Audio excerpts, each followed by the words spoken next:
நேர்களே, ஒரு முக்கியமான கட்டத்தில் இந்திய விண்வெளித்துறை இருக்கிறது.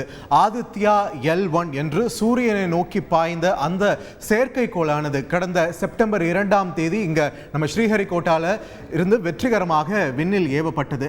இப்போ ஸ்ரீஹரிகோட்டால இருந்து புறப்பட்ட அந்த ஆதித்யா கடந்த 4 மாதங்களாக விண்வெளியில் ஒரு மிக நீண்ட ஒரு பயணத்தை மேற்கொண்டிருந்தது. கிட்டத்தட்ட 15 லட்சம் கிலோமீட்டர் என்ற ஒரு தூரத்தை கடந்து தற்பொழுது தன்னுடைய பயணத்துடைய இறுதி கட்டத்தை நெருங்கி இருக்கிறது. என்ன ஒரு கட்டம் அப்படின்னு பார்க்கும்போது இறுதியாக ஹாலோ ஆர்பிட் அப்படின்ற ஒரு பாதைக்குள்ளார் நுழைய போகுது. லெக்ராஞ்சிய புள்ளி L1 அப்படின்ற ஒரு புள்ளியை நோக்கின ஒரு பயணமாகத்தான் ஆதித்யா L1 இன் பயணம் இருந்தது. சூரியனை கண்காணிக்க போக இருக்கக்கூடிய ஒரு செயற்கைக்கோள் தான் இந்த ஆதித்யா L1. ஸோ சூரியனை நோக்கிய இந்த பயணம் அப்படின்றது இன்னைக்கு அதனுடைய அந்த டெஸ்டினேஷன் அப்படின்ற ஒரு இடத்துல போய் நிற்க போகுது. சூரியன் பார்த்தோம்னா இங்கிருந்து 150 மில்லியன் கிலோமீட்டர் தொலைவில் இருக்கிறது சூரியன். அதில் 1% தான் 1.5 மில்லியன் கிலோமீட்டர், அதாவது 15 லட்சம் கிலோமீட்டர் தொலைவில் பூமியிலிருந்து இருக்கிறது இந்த லெக்ராஞ்சிய புள்ளி. அந்த புள்ளியை நோக்கிய பயணத்தின் இறுதி கட்டத்தில் தான் தற்பொழுது சென்றடைந்திருக்கிறது இந்த ஆதித்யா L1. இந்த ஆதித்யா L1 இதனுடைய முக்கிய அம்சங்கள் என்னென்ன, இதை பற்றி எல்லாம் விரிவாக நாம் இந்த தொகுப்பில் பேச இருக்கோம். அதுக்கு முன்னாடி நம்முடைய விருந்தினர் திரு அண்ணா பல்கலைக்கழகத்தின் உதவி பேராசிரியர் திரு கவியரசு அவர்கள் நம்மோட இணைப்பில் இணைகிறார். அவரிடம் பேசலாம். கவியரசு, வணக்கம். இந்த ஆதித்யா L1 இப்போ இறுதி கட்டத்தை நெருங்கி இருக்கு. இந்த கடந்த 4 மாதங்களாக மேற்கொண்ட பயணம் அப்படின்றது எத்தனை சவாலாக இருந்திருக்கும் ஆதித்யா L1 பொறுத்த வரைக்கும்? வணக்கம் பார்த்திபன். இன்னைக்கு நம்ம ஆதித்யா விண்கலம் அதோடைய ஃபைனல் டெஸ்டினேஷன், அதாவது லெக்ராஞ்ச் புள்ளி L1 பாயிண்ட்டுக்கு போறதா ISRO தெரிவிச்சிருக்காங்க.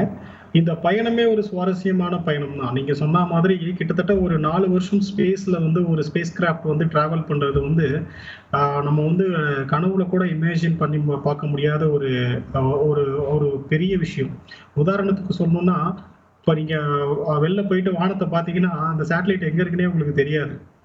அதை அதுலேருந்து வர டெலிமெட்ரி இன்ஃபர்மேஷனை மட்டும் வச்சுக்கிட்டு மட்டும்தான் நம்ம இது இந்த நோக்கி இந்த வெலாசிட்டியில இந்த தூரத்துல இந்த பர்டிகுலர் பாயிண்ட் நோக்கி போயிட்டு இருக்கு அப்படிங்கிற ஒரு விஷயத்த நம்ம பார்க்க முடியும்.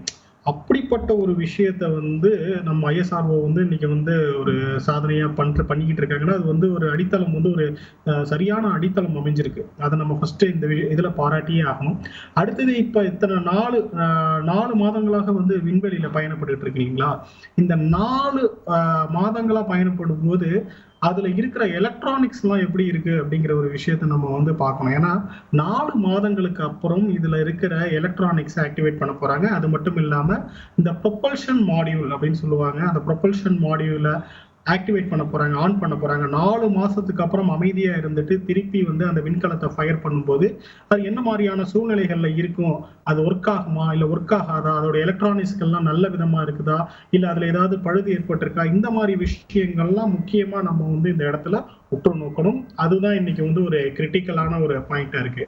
உதாரணத்துக்கு பாத்தீங்கன்னா, ஸ்பேஸ் ரொம்ப டீப்பா கூலா இருக்கும். இந்த கூலிங்ல பாத்தீங்கன்னா இதுல இருக்கிற எலக்ட்ரானிக்ஸோ இல்ல கருவிகளோ ஒர்க் பண்ணக்கூடாத அளவுக்கு சாத்தியக்கூறுகள் இருக்கு.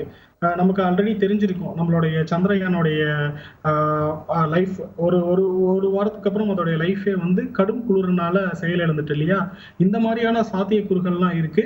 இதை எல்லாத்தையும் நம்ம அவாய்ட் பண்ணிட்டு இன்னைக்கு நம்ம கரெக்டா L1 பாயிண்ட்ல ரீச் ஆயிடுவோம். திரு பார்த்திபன். நன்றி கவியரசு. தொடர்ந்து செய்திகளை உடனுக்குடன் தெரிந்து கொள்ள உடனே சப்ஸ்கிரைப் பண்ணுங்க.